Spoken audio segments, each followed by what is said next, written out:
अखिलगुरो भगवन्नमस्ते शिवाय नमः शिवलिंगाय नमः। तन्मे मनः शिवसंकल्पमस्तु। सर्वे भवन्तु सुखिनः। नारायण। मान्य महानुभावों ने बहुत ही व्यवस्थित विधा से संबद्ध विषय पर महत्वपूर्ण भावों को व्यक्त किया। मेरे सामने एक विचित्र परिस्थिति है। मनोबल को उद्दीप्त करना आवश्यक है, मेरा दायित्व है। साथ ही साथ आत्मनिरीक्षण का मार्ग प्रशस्त करना भी उचित है। जिन तथ्यों की ओर वक्ताओं का, श्रोताओं का ध्यान केंद्रित नहीं है, जाना कठिन भी है, और राष्ट्र को सुरक्षित रखने के लिए उन तथ्यों की जानकारी आवश्यक है, उसे आप तक पहुंचाना भी मेरा दायित्व है। लेकिन मैं अनुरोध करता हूं, संकेत करता हूं, मनोबल को दुर्बल करने की भावना मेरे हृदय में संभव ही नहीं है। गंभीर मंथन की आवश्यकता है, आत्मनिरीक्षण की आवश्यकता है, और अपनी जानकारी को परिष्कृत करने तथा बढ़ाने की भी आवश्यकता है। समय पर्याप्त हो चुका है, फिर भी आप महान भावों के उज्ज्वल धैर्य को देखते हुए मैं कुछ भावों को प्रस्तुत करना उचित समझता हूँ। स्कंद पुराण में एक ही श्लोक 2 बार प्रयुक्त हुआ है। गोभिर्विप्रैश्च वेदैश्च सतीभिः सत्यवादिभिः अलुब्धैर्दानशीलैश्च सप्तभिर्धार्यते महि। काशी खंड के दूसरे अध्याय में, माहेश्वर कुमारिका खंड के दूसरे अध्याय में यह श्लोक सन्निहित है। इसके आधार पर पृथ्वी के जो धारक 7 तत्व हैं उनका हमको बोध हो सकता है, और शासन तंत्र का दायित्व होता है, सामाजिक संस्थानों का दायित्व होता है, हमारा आपका दायित्व होता है कि उनके संरक्षण का मार्ग प्रशस्त हो। परंतु विकास के नाम पर पृथ्वी के धारक उन 7 तत्वों का द्रुत गति से विलोप हो रहा है। योजनाबद्ध ढंग से उनमें विकृति लाई जा रही है। गोभिः गोवंश, सदाचार संयम संपन्न वेदज्ञ ब्राह्मण, वेद, सती साध्वी देवियाँ, सत्यवादी निर्लोभ व्यक्ति, दानशील, ये जो 7 तत्व हैं पृथ्वी के धारक हैं। जिन जिन तत्वों के द्वारा शास्त्र सम्मत यज्ञ का संपादन होता है, वे सब तत्व पृथ्वी के धारक सिद्ध होते हैं, क्योंकि यज्ञ के द्वारा ही चतुर्दश भुवनात्मक ब्रह्मांड का पोषण होता है। गोभिर्विप्रैश्च वेदैश्च सतीभिः सत्यवादिभिः अलुब्धैर्दानशीलैश्च सप्तभिर्धार्यते महि। अलुब्ध का अर्थ है जो निर्लोभ व्यक्ति, वो भी पृथ्वी का धारण करता है। मैं व्याख्या न करके केवल संकेत करता हूँ। प्रामाणिक रीति से विचार करें तो द्रुत गति से इन 7 में विकृति लाई जा रही है और इनका विलोप भी हो रहा है। एक भवन को साधने वाले 7 खंभे हों, उन 7 को तोड़ दिया जाए या दीवारों को तोड़ दें तो भवन की सुरक्षा कैसे हो सकती है। तो मैंने संकेत किया जिनके आधार पर पृथ्वी टिकी हुई है। पृथ्वी का अर्थ होता है केवल पृथ्वी ही नहीं, पृथ्वी, जल, तेज, वायु, आकाश, स्थावर जंगम प्राणी, ये सब के सब मिलकर के राष्ट्र होते हैं। जैसा कि वाजपेयी जी ने संकेत किया, पृथ्वी, जल, तेज, वायु, आकाश, इसी प्रकार से स्थावर जंगम प्राणियों का समुदाय ही तो राष्ट्र है। तो मैंने संकेत किया कि पृथ्वी को धारण करने वाले जितने तत्व हैं, योजनाबद्ध ढंग से विकास के नाम पर वे द्रुत गति से विकृत किए जा रहे हैं और विलुप्त होने के कगार पर पहुंच गए हैं। ईश्वर के संकल्प से बीज की रक्षा तो हो रही है, लेकिन योजनाबद्ध ढंग से इनको विकृत करने, विलुप्त करने का जो मार्ग प्रशस्त किया जा रहा है वो अभिशाप स्वरूप है। दूसरी बात मैं फिर महाभारत के अनुसार कहता हूँ, सावधान। धर्मः कामश्च कालश्च वसुर्वासुकिरेव च अनंतः कपिलश्चैव सप्तैते धरणीधराः। प्रकारांतर से पृथ्वी को धारण करने वाले 7 तत्वों का वर्णन भगवान वेदव्यास ने महाभारत में किया। धर्म पृथ्वी का धारक है। पृथ्वी का अर्थ मैंने कर दिया। छांदोग्य उपनिषद के अनुसार यह जो भूलोक है, इसमें रहने वाले जो प्राणी हैं, विशेषकर मनुष्य, शेष 13 भुवनों के पोषक यही सिद्ध होते हैं। पृथ्वी का अर्थ है अंतिम कार्य पृथ्वी है और कारण की अनुगति कार्य में होती है। इस दृष्टि से पृथ्वी कहने पर पृथ्वी, जल, तेज, वायु, आकाश, साथ ही साथ अव्यक्त और अंत में परमात्मा, इन सब का ग्रहण होता है। तो ध्यान दें, धर्म पृथ्वी का धारक है। द्रुत गति से धर्म के प्रति अनास्था उत्पन्न की जा रही है। बुरा न माने, एक सज्जन सुप्रीम कोर्ट की एक भाषा को उद्धृत कर रहे थे अपने शब्दों में, हिंदू कोई धर्म नहीं है, एक विचारधारा है। परिस्थिति विशेष में माननीय उच्चतम न्यायालय ने इस प्रकार के वाक्य का प्रयोग किया था, लेकिन धर्म शब्द से परहेज क्यों है, इस पर विचार करने की आवश्यकता है। मत्स्य पुराण और महाभारत के अनुसार, अमरकोश आदि के अनुसार 2-3 मिनट की सीमा में धर्म के प्रति महत्व बुद्धि उत्पन्न हो, इसके लिए मैं कुछ भावों को व्यक्त करना उचित समझता हूँ। धारणात् धर्म, धर्म के 2 भेद हैं। करोड़ों पृष्ठों में धर्म पर कोई ग्रंथ लिखा जाएगा तो उसका जो सारांश होगा मैं 2-3 वाक्यों में प्रकट कर देना उचित समझता हूँ। धारणात् धर्मः, जो धारक हो उसका नाम धर्म है। जो धारक होता है वो उद्धारक हो ही जाता है। पार्थिव प्रपंच को धारण करने वाली पृथ्वी है, पृथ्वी धर्म है। पृथ्वी को धारण करने वाला जल है, जल धर्म है। जल को धारण करने वाला तेज है, तेज धर्म है। तेज को धारण करने वाला पवन है, वायु धर्म है। पवन को धारण करने वाला अव्यक्त है, जिसको माया प्रकृति प्रधान भी कहते हैं, वो धर्म है। अंत में सब को धारण करने वाले भगवान हैं। भगवान के बिना तो प्रकृति से लेकर पार्थिव प्रपंच तक किसी की सत्ता उपयोगिता ही सिद्ध नहीं है। इस दृष्टि से कठोपनिषद में भगवान को, परमात्मा को या आत्मा को धर्म कहा गया है।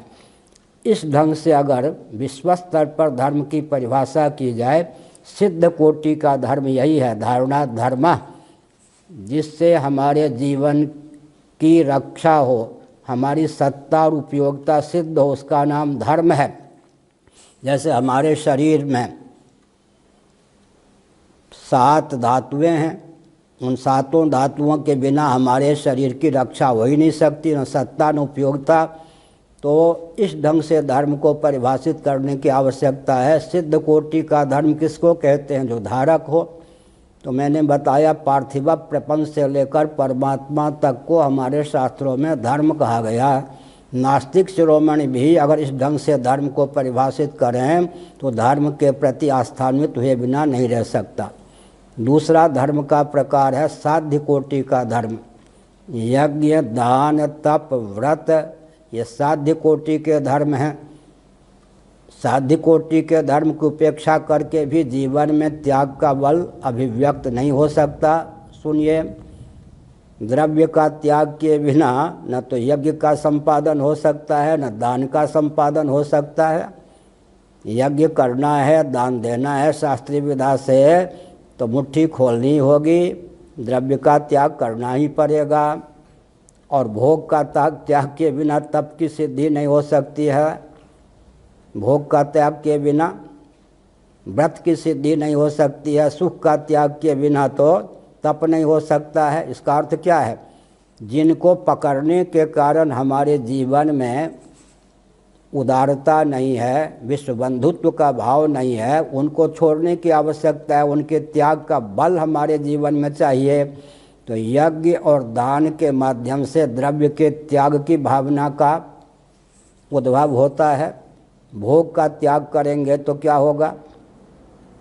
बिना भोग का त्याग किए तो व्रत का संपादन हो ही नहीं सकता है। तो भोग के प्रति हम चिपके हुए हैं तो व्रत का पालन करना ही पड़ेगा। सुख के साथ हम चिपके हुए हैं तो हमको तप करना ही पड़ेगा। वर्णाश्रम धर्म का पालन करेंगे तो शिक्षा, रक्षा, अर्थ और सेवा के प्रकल्प संतुलित रहेंगे। मैंने अर्थ की गोष्ठी में वाजपेयी जी को ध्यान होगा, एक वाक्य कहा था, कल्पना कीजिए ऐसी व्यवस्था की जहाँ हर व्यक्ति की जीविका जन्म से आरक्षित हो, जैसे कि आजकल। फिर से मैं बोलता हूँ, ऐसी व्यवस्था की कल्पना कीजिए, हाथ कंगन को आरसी क्या जो आजकल है, जहाँ हर व्यक्ति की जीविका जन्म से आरक्षित है, वहाँ आर्थिक विपन्नता और अनावश्यक विषमता ना हो ये संभव नहीं है। ध्यान गया? और शिक्षा, रक्षा, अर्थ, सेवा, स्वच्छता आदि के प्रकल्प, कुटीर उद्योग, लघु उद्योग के प्रकल्प सबको संतुलित रूप में सुलभ हों, इस दृष्टि से भी वर्णाश्रम धर्म का पालन अत्यंत आवश्यक है। तो विशेष धर्म की भी उपयोगिता हो गई, वर्ण धर्म की उपयोगिता, आश्रम धर्म की उपयोगिता, यज्ञ, दान, तप, व्रत की उपयोगिता, अर्थात साध्य कोटि के, अनुष्ठेय कोटि के जो धर्म हैं उनकी उपयोगिता भी हो गई। और सिद्ध कोटि का जो धर्म है वो तो पार्थिव प्रपंच से लेकर परमात्मा तक उसकी उपयोगिता सिद्ध है ही। एक मैंने संकेत किया, अभी धर्म के प्रति जो अनास्था उत्पन्न कर दी गई, लोग कहना पसंद नहीं करते कि मैं धार्मिक हूँ या धर्माचरण, तो ये भी एक विचित्र बात है। तो मैंने कहा धर्म पृथ्वी को धारण करने वाला तत्व धर्म है। काम नामक पुरुषार्थ भी पृथ्वी का धारक है। स्वस्थ परंपरा, वंश परंपरा, धर्मा विरुद्धो भूतेषु कामोस्मि भर्तर्षभ। कालश्च, ये जो काल है ना, ये पृथ्वी का धारक है। सावधान, जिस समय जिस कार्य का संपादन करना चाहिए कदाचित उस समय उस कार्य का संपादन नहीं किया जाता तो विस्फोट हो जाता है। काल पृथ्वी का धारक है। एक ही उदाहरण पर्याप्त है। संध्या की वेला में पतिव्रता होने पर भी दिति ने अपने पति को स्पर्श करने के लिए बाध्य कर दिया। उस स्पर्श के गर्भ से हिरण्यकशिपु, हिरण्याक्ष, दो आतंकवादियों को उसने जन्म दिया। उनके पिता श्रोत्री ब्रह्मनिष्ठ कश्यप जी, लेकिन माता की चपलता के कारण, काल का ध्यान न रखने के कारण विस्फोट हुआ। कैमुतिका न्याय से इस समय तो बिजली के कारण दिन और रात्रि की विभाजक रेखा विलुप्त है। किस समय किस कार्य का संपादन करना चाहिए इसका विवेक ही विलुप्त हो गया है। तो पृथ्वी को धारण करने वाला काल है। काल के बिना तो पुरुषार्थ चतुष्टय की सिद्धि ही नहीं हो सकती है। तो धर्म का विलोप द्रुत गति से हो रहा है। धर्म के प्रति अनास्था द्रुत गति से उत्पन्न की जा रही है। धार्मिक व्यक्तियों को छलबल डंके की चोट से विविध प्रकार की यातना दी जा रही है। तो प्रश्न उठता है कि राष्ट्र का कल्याण कैसे होगा, सुरक्षित राष्ट्र कैसे रहेगा। धर्म कालश्च कामश्च वसुर वासुकिरेव च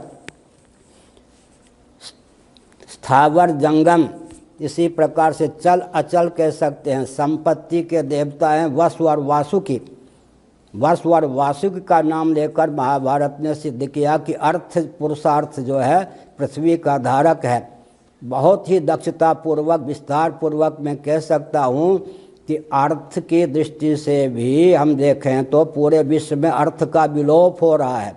फिर ध्यान से सुनिए, धर्म और मोक्ष नामक दो पुरुषार्थों का त्याग किया गया अर्थ और काम के नाम पर। काम के नाम पर विभीषिका और पिशाच वृत्ति पल रही है पूरे विश्व में। उदाहरण देने की आवश्यकता नहीं, सबको मालूम है। और अर्थ के नाम पर अनर्थ की उद्भावना हो रही है। केवल मैं संकेत करता हूँ, समय की सीमा में बहुत कुछ कहने का भाव है। श्रीमद् भागवत के 11 स्कंद के 23वें अध्याय में हिंसा, चोरी, स्पृहा इत्यादि अर्थ के 15 अनर्थों का वर्णन है। कदाचित कोई 15 अनर्थों से विमुक्त अर्थ को कर सके तब तो अर्थ है, नहीं तो अर्थ के नाम पर अनर्थ है। मैं कहने में संकोच कर रहा हूँ। आजकल आर्थिक दृष्टि से प्रगति के जितने पक्षधर हैं, वेदादि शास्त्र की दृष्टि से विचार करें तो उनको अर्थ की परिभाषा ही पता नहीं है। पृथ्वी अर्थ है, जल अर्थ है, तेज अर्थ है, वायु अर्थ है, आकाश अर्थ है। परम अर्थ परमात्मा की जो भी अभिव्यक्ति है, परम अर्थ परमात्मा की प्राप्ति में साक्षात या परंपरा से जिसका उपयोग और विनियोग है उसका नाम अर्थ है। इसका अर्थ यह कि अर्थ की दृष्टि से भी आज हम दुर्बल हैं। पूरे विश्व से अर्थ नामक पुरुषार्थ का विलोप हो रहा है। आपको सुनकर आश्चर्य होता होगा। मैं डंके की चोट से कहना उचित समझता हूँ, 99% अर्थ का स्वरूप तो पूरे विश्व से विलुप्त हो चुका है। आपको सुनकर आश्चर्य हो रहा होगा। वेदादि शास्त्र सम्मत कर्मकांड उपासना कांड में अद्भुत विधा से अर्थ को अभिव्यक्त करने की क्षमता है। वेदादि शास्त्र सम्मत कर्मकांड उपासना कांड के प्रति अनास्था और इनके विलोप के कारण 99% अर्थ के स्रोत का तो विज्ञान ही विश्व को नहीं है। ब्रह्मलोक की प्राप्ति किसको होगी? ब्रह्मलोक सबसे वैभवपूर्ण है या नहीं? ऊपर के जितने लोक हैं वो तो वैभवपूर्ण हैं, उन लोकों की प्राप्ति कैसे होगी? वेदादि शास्त्र सम्मत कर्मकांड उपासना कांड का निर्वाह करने के कारण। इसका अर्थ क्या है? 99% अर्थ के स्रोत का विज्ञान भौतिकवादियों को हो ही नहीं सकता है। वेदादि शास्त्र सम्मत कर्म उपासना के प्रति जिनके हृदय में अनास्था है या बोध ही नहीं है, उनकी दृष्टि में तो 99% अर्थ का स्रोत ही बंद है। 1% जो अर्थ का स्रोत है, पृथ्वी, जल, तेज, वायु, आकाश, इनको भी छलबल डंके की चोट से विकास को ढंग से परिभाषित और क्रियान्वित किया गया है कि इनको विकृत कर दिया गया, क्षुब्ध कर दिया, कुपित कर दिया गया। तो अर्थ नामक पुरुषार्थ का भी विलोप हो रहा है। मैंने कभी दिल्ली में माननीय अन्य शंकराचार्यों की उपस्थिति में भी कहा था कि अमेरिका सावधान, जब बुश दोबारा राष्ट्रपति होने वाले थे, अमेरिका आर्थिक दृष्टि से विपन्न होने वाला है। मेरे अतिरिक्त अन्य शंकराचार्य महाभाग हंस दिए, लेकिन मैंने कहा मेरी बात सत्य होगी, सत्य हो गई। तो मैंने संकेत किया कि पृथ्वी के धारक वसु और वासुकी का नाम लेकर महाभारत ने बताया कि अर्थ भी पृथ्वी का धारक है, लेकिन द्रुत गति से अर्थ का विलोप हो रहा है। धर्म कामश्च कालश्च वसुर्वासुकिरेव च अनंतः कपिलश्चैव, ये दो आचार्य हैं, परा अपरा विद्या के आचार्य हैं अनंत और कपिल। शेषनाग और कपिल नाम तो आपने सुना ही होगा। प्रामाणिक रीति से विचार करें तो मोक्ष नामक पुरुषार्थ के ये ऋषि हैं। मोक्ष नामक पुरुषार्थ का भी विलोप द्रुत गति से हो रहा है। अब निष्कर्ष सुनिए, धर्म का विलोप, अर्थ का विलोप, काम का विलोप, मोक्ष का विलोप और काल अत्यंत कुपित, ये विकास है या ह्रास? राष्ट्र कैसे सुरक्षित रहेगा धर्म के बिना, अर्थ के बिना, काम के बिना, मोक्ष के बिना, काल का सदुपयोग किए बिना? इसका अर्थ क्या है?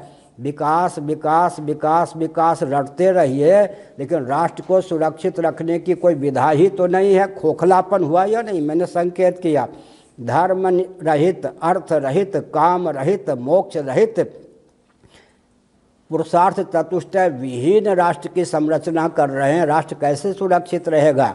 आधारशिला को ही नष्ट करने की योजना विकास के नाम पर क्रियान्वित हो रही है।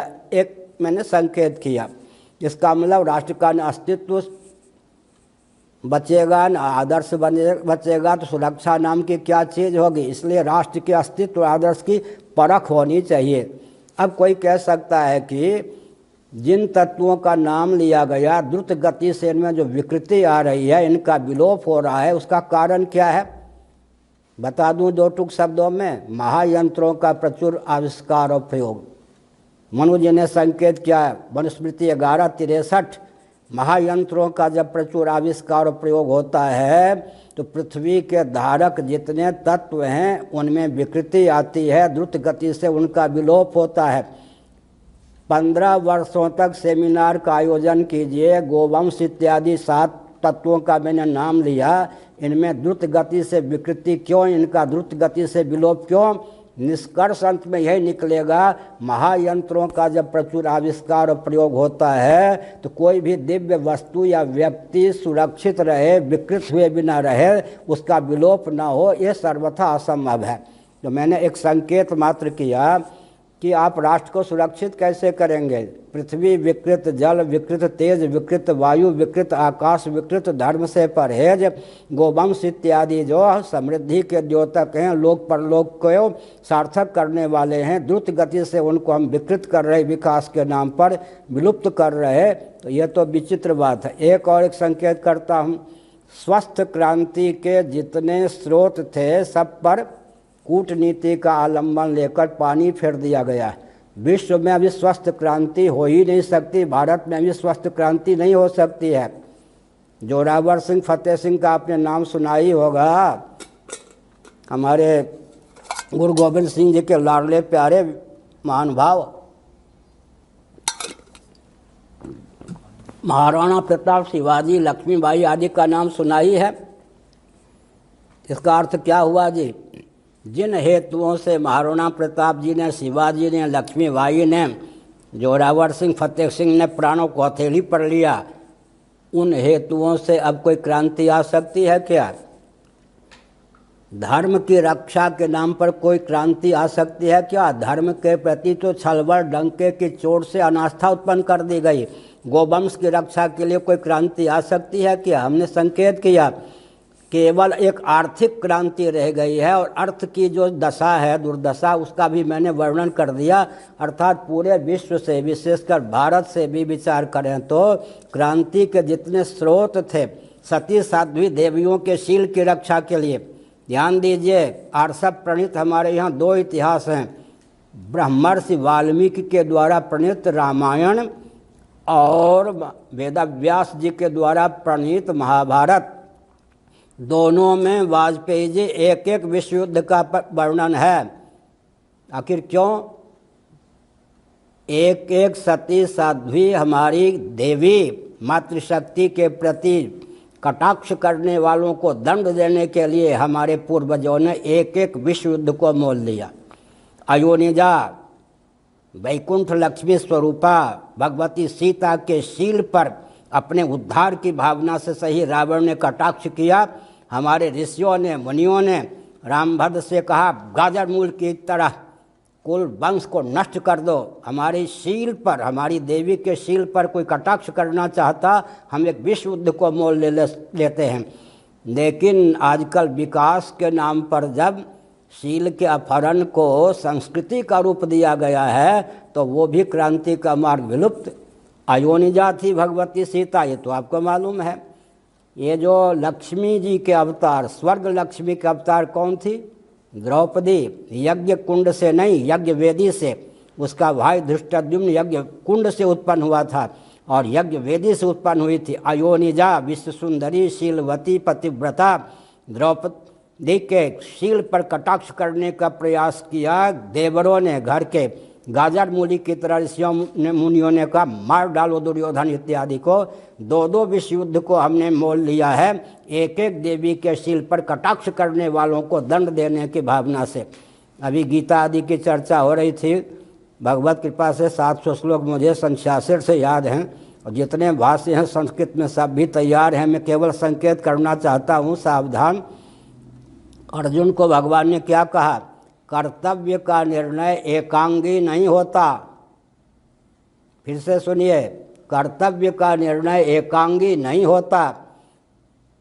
अर्जुन, दुर्योधन ने जिस कगार पर तुमको ला के रख दिया है, अब दुर्योधन के बुद्धि की बलिहारी है कि वो युद्ध करने से विरत हो, कदाचित वह युद्ध करने से विरत नहीं होता। तो छात्र धर्म तुमको ललकारता है कि क्षत्रियोचित शील का परिचय दे करके जूझ जाओ। कर्तव्य का निर्णय एकांगी नहीं होता। ये गीता का सारांश में व्यावहारिक धरातल पर बोल रहा हूँ, आध्यात्मिक धरातल पर तो बोलते ही रहता हूँ। फिर से सुनिए, भगवान श्री कृष्ण का वचन है, गीता की शिक्षा क्या है? कर्तव्य का निर्णय एकांगी नहीं होता। हमारे शुक्ल जी और महानुभाव कह रहे थे, ये भी मैं बहुत ही प्रेम से कह रहा हूँ, महाभारत की बात कहता हूँ। आर्यमा, त्वष्टा, पूषा, ब्रह्मा, इन 4 देवताओं का नाम लिया गया है महाभारत में। आर्यमा, त्वष्टा, पूषा, ब्रह्मा। निशस्त्रीकरण के पक्षधर न होने पर भी स्वयं कोई अस्त्र शस्त्र का निर्माण नहीं करते। ब्रह्मा जी चक्र का निर्माण करके विष्णु जी को दे देते हैं, स्वयं प्रयोग नहीं करते। फिर से सुनिए, महाभारत में 4 का नाम लिया गया है। त्वष्टा, आर्यमा, पूषा और ब्रह्मा जी स्वयं अस्त्र शस्त्र का प्रयोग नहीं करते, स्वयं अस्त्र शस्त्र धारण नहीं करते।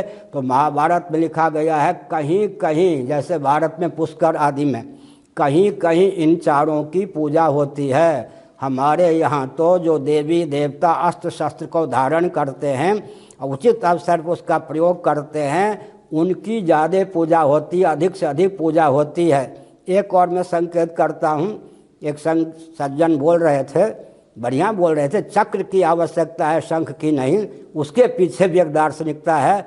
भगवान विष्णु के 4 हाथ, आयुध क्या हैं जी? शंख, चक्र, गदा, पद्म। इसके पीछे जो महाभारत आदि में दार्शनिकता है, कृष्णोपनिषद में दार्शनिकता है, उस पर भी ध्यान देना चाहिए। भूत कितने होते हैं? 5। आकाश, वायु, तेज, जल, पृथ्वी। यह जो शंख भगवान धारण करते हैं, ये क्या है जी? नाभिक अस्त्र।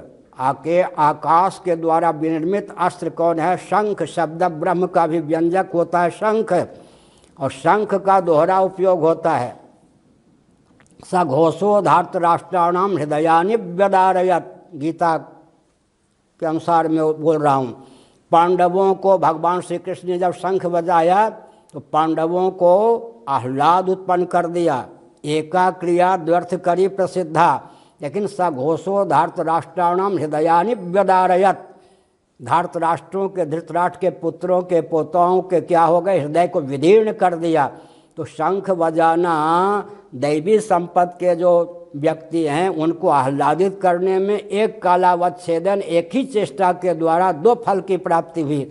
सघोषो धार्तराष्ट्राणाम हृदयानि व्यदारयत, धृतराष्ट्र के पुत्र पौत्रों के हृदयों को विदीर्ण करने वाला आकाश ही शंख के रूप में प्रकट है और बांसुरी के रूप में भी प्रकट है। उनको आप किसी अस्त्र शस्त्र से कम मत समझिए। सबसे अधिक शक्तिशाली कौन है? शब्द ब्रह्म। शब्द ब्रह्म को प्रकट करने के लिए शंख है। गदा क्या है जी? कृष्णोपनिषद के अनुसार बोल रहा हूँ। गदा क्या है? श्रीमद् भागवत के 12वें स्कंद के अनुसार बोल रहा हूँ। वायु तत्व, वायव्यास्त्र से आप परिचित होंगे। वायु तत्व को ही सार के रूप में भगवान ने जो गदा के रूप में, कैमुदकी नाम की गदा के रूप में धारण किया है। यह चक्र है, साक्षात तेज ही चक्र के रूप में प्रतिष्ठित है। अब रह गए जल और पृथ्वी। कमल को पंकज भी कहते हैं, जलज भी कहते हैं। पृथ्वी वारुणास्त्र, पार्थिवास्त्र, पार्थिव अस्त्र भी होता है, वारुणास्त्र भी होता है। पृथ्वी और जल को मिला करके ही कमल की उत्पत्ति होती है। तो भगवान जो श्री कृष्ण हैं, या भगवान हमारे कौन हैं?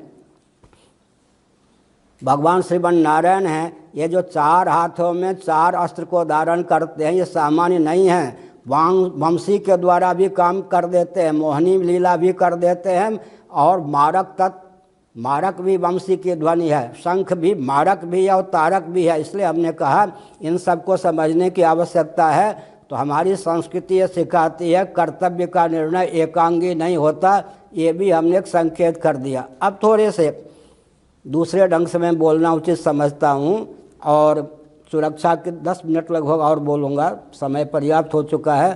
थोड़ा विचार कीजिए, मैं धीरे से बोल रहा हूँ, कुछ संकोच है। चंद्रशेखर जी ने, श्री वाजपेयी जी जब प्रधानमंत्री थे, एक गुप्त पत्र लिखा था। समाचार पत्रों के माध्यम से लगभग वो पत्र प्रकट हो गया, आधुनिक भाषा में लीक हो गया। चंद्रशेखर जी ने लिखा था, भारत के इतने विभाग कगार पर आ चुके हैं, कभी भी भारत में इतने विभाग की संभावना है, सावधान रहिए। क्या क्या विभाग जी? खालिस्तान, अमेरिका में रैली निकाली गई तो ध्यान होगा ना। मुगलिस्तान, भारत में फिर मुगलिस्तान, और दलितस्थान या दलितस्तान, और बौद्धस्तान, ये भी प्रकल्प चल रहा है। अब अयोध्या की चर्चा कीजिए तो बौद्ध कहेंगे हमारा क्षेत्र है, जगन्नाथ जी की चर्चा कीजिए तो पुरी में तो कहेंगे हमारा क्षेत्र है।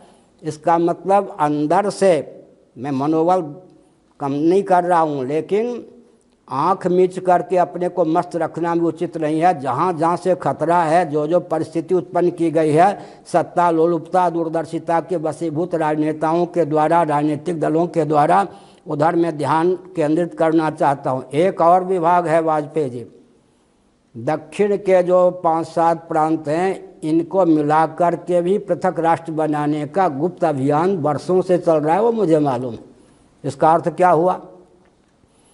कटा पिटा जो भारत है, शेष खालिस्तान, दलितस्तान, मुगलिस्तान, बौद्धिस्तान और दक्षिण को मिलाकर एक बन जाएगा, और हिंदुस्तान रहेगा भी नहीं, क्या पता। इसका मतलब क्या है? अंदर से सारी योजना ऐसी भयंकर है कि भारत किसी भी क्षण किसी भी टुकड़े में बढ़ सकता है, कितने ही टुकड़े में बढ़ सकता है। इधर किसी राजनीतिक दल का बिल्कुल ध्यान नहीं है, इस पर भी मैं संकेत करता हूँ। दूसरी बात है, विधर्मियों ने जब हम पर शासन किया था, क्या क्या अत्याचार किया आप लोग वर्णन करते हैं, मेरी आंखों के सामने है। 7 नवंबर 1966 गोपाष्टमी की तिथि, अटल बिहारी वाजपेयी जी मंच से बोल चुके थे, महावीर त्यागी बोल रहे थे। तब जो घटना हुई मेरी आंखों के सामने, मैं सत्याग्रह में भाग था देने वाला, ले रहा था। कहाँ से? लाल किला से लेकर जंतर मंतर तक 10 लाख गोभक्त थे। ध्यान देखकर सुनिए शुक्ल जी, मैंने अपनी आंखों से मध्य प्रदेश, गुजरात आदि की उन देवियों को देखा है। 7 नवंबर 1966 को जिनके गोद में, बगल में 10 महीने के बच्चे थे, उन्होंने कल्पना की होगी कि गोली चलेगी। 10 महीने के बच्चे को यहाँ लिए सत्याग्रह में आने वाली देवियों ने कोई उपद्रव किया होगा। लेकिन उस समय की प्रधानमंत्री जो थी मान्या, आप लोग समझ गए होंगे, भारत के गृह मंत्री गुलजारी लाल नंदा को कुछ भी पता नहीं। कांग्रेस के अध्यक्ष कामराज को आगे करके, अब मैं विचित्र शब्द 2 बोलूँगा, आप समझने वाले समझ जाएंगे। एक फालतू शब्द बोलूँगा, एक पालतू शब्द। शुक्ल कृष्ण व्यक्ति को आगे करके दक्षिण भारत से और हरियाणा से अर्धसैनिक बलों को बुला लिया गया था। मेरी आंखों के सामने 1400 गोभक्तों को, निहत्थे गोभक्तों को, प्रवचन सुन रहे गोभक्तों को भुनवा दिया गया था। ये स्वतंत्र भारत है क्या? पृथ्वी के धारक गोभक्त, पृथ्वी के धारक गोवंश, छलबल ढंग के किचड़ से एक प्रधानमंत्री ने 1400 व्यक्तियों को 10 मिनट के अंदर भुनवा दिया, नष्ट कर दिया। मेरी आंखों के सामने की बात है। मैं तो बेहोश हो गया, मुझे गोली नहीं लगी। तो मैं ये कहना चाहता हूँ कि कैसे समझें कि भारत एक स्वतंत्र देश है। जो अत्याचार विधर्मियों ने किया, स्वतंत्र भारत के प्रधानमंत्रियों ने वो दुराचार किया है, अत्याचार किया है। गोधरा कांड आप तो सुन रहे होंगे, मैंने प्राणों को हथेली पर लेकर जाकर उस डब्बे को देखा है जहाँ 70 से अधिक राम भक्तों को जला दिया गया था। उस डब्बे को भी जाकर के मैंने देखा है।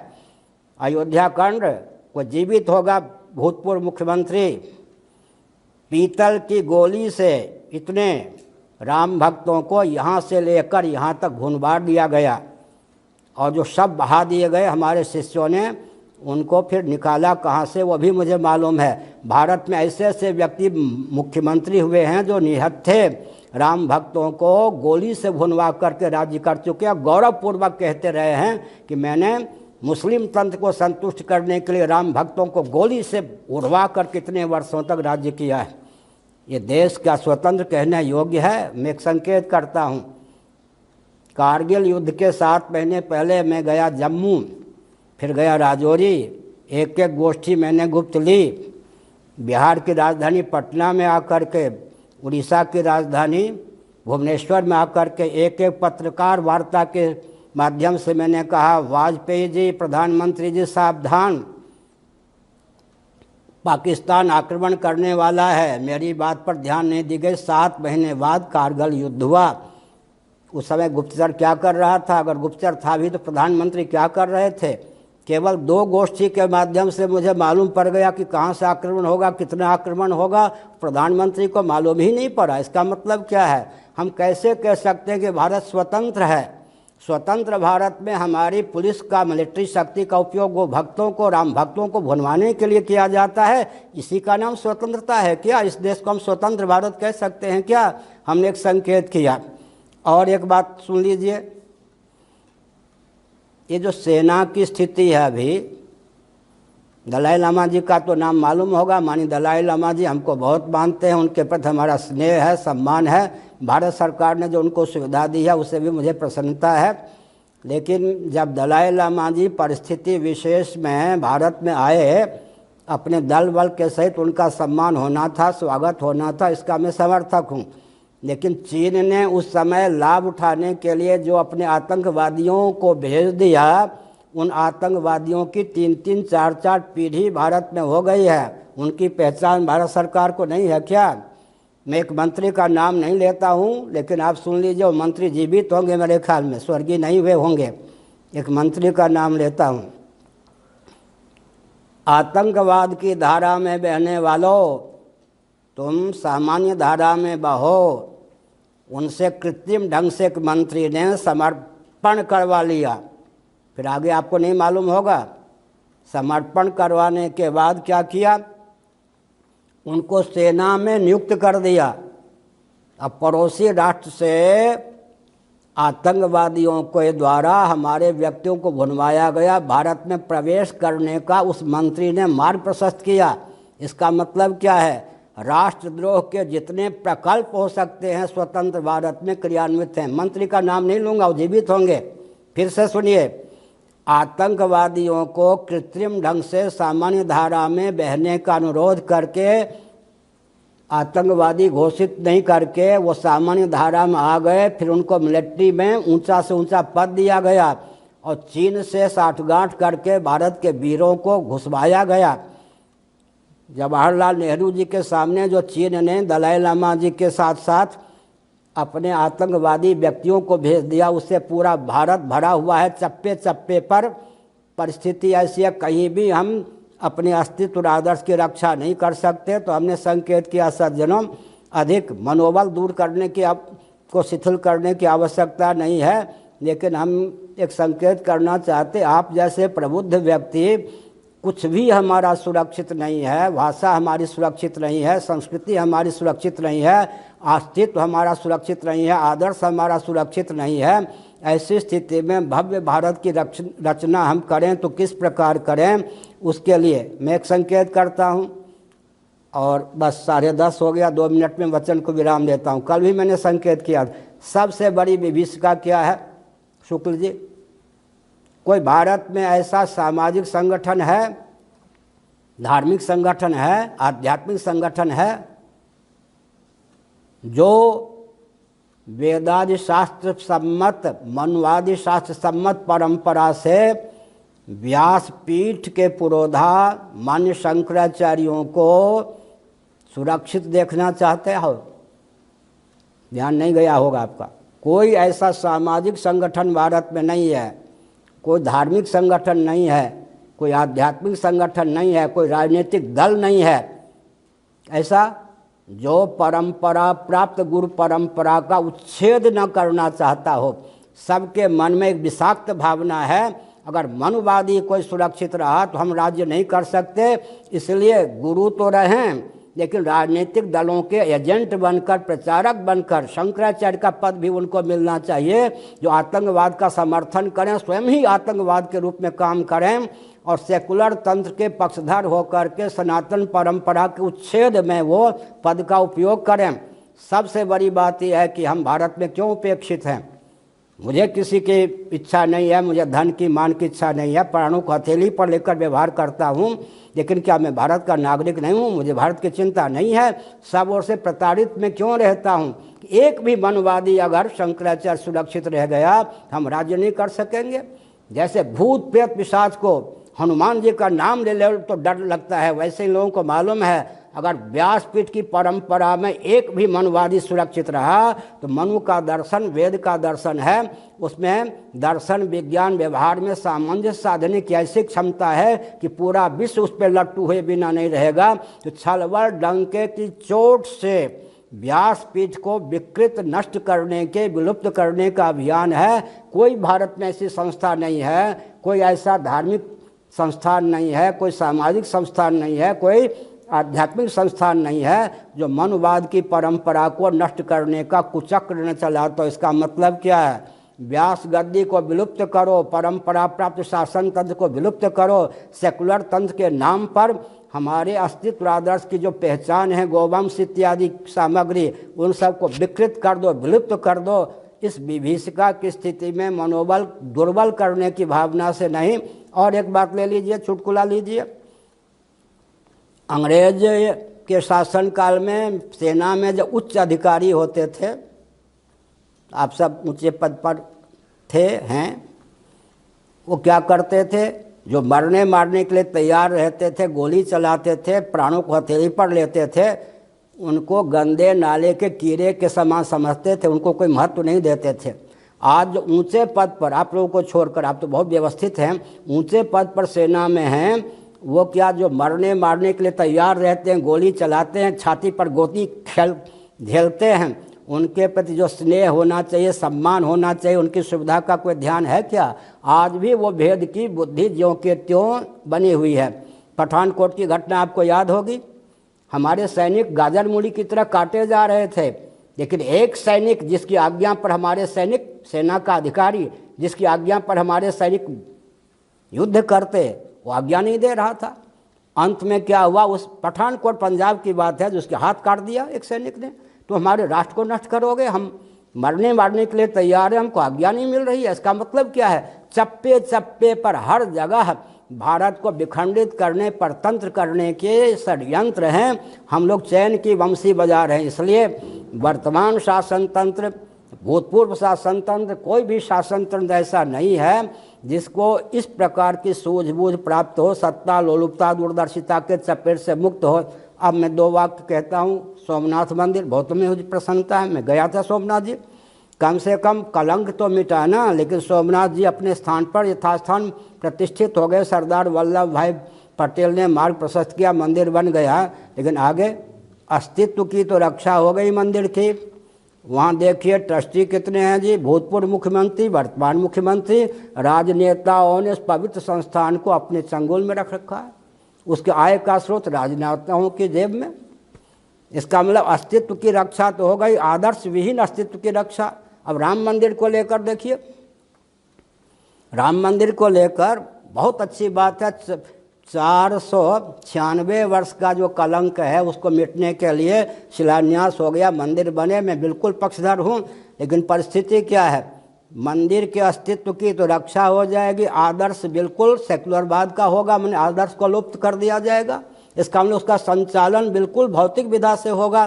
तो किसी ने हमारे अस्तित्व पर वार किया, किसी ने आदर्श पर वार किया, घुमा फिराकर हमारे अस्तित्व और आदर्श पर सब ओर से प्रहार ही प्रहार है। इसलिए हमने संकेत किया कि कम से कम आप जैसे प्रबुद्ध व्यक्तियों को मनोबल दुर्बल करने में मेरा तात्पर्य नहीं है। बहुत सोच समझकर भव्य भारत की संरचना, विश्व के हित में भव्य भारत का जो स्वरूप हो सकता है उसका निर्धारण करना आवश्यक है, प्रशिक्षण लेना आवश्यक है।